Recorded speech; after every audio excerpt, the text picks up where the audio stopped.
The Kett FV201 is the simple and intuitive instrument for monitoring dry pasta moisture with extreme precision.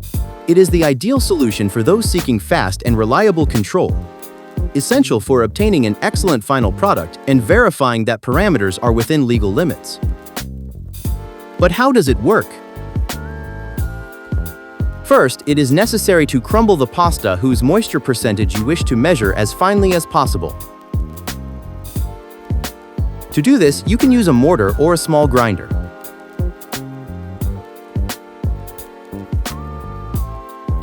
Once the sample is obtained, turn on the meter and select Program 6, specific for dry pasta.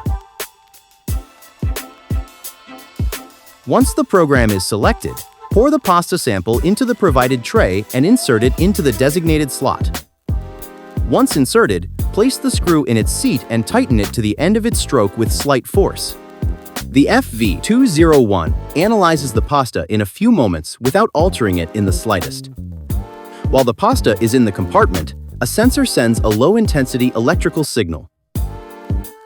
The instrument exploits the difference between the dielectric constant of flour and that of water. In simple terms, flour conducts energy in a completely different way compared to water. The Kett FV201 uses this information to determine the moisture level in the product. With the Kett FV201, you bring the accuracy of a scientific laboratory directly into the heart of your production, transforming a complex control into a simple, daily gesture.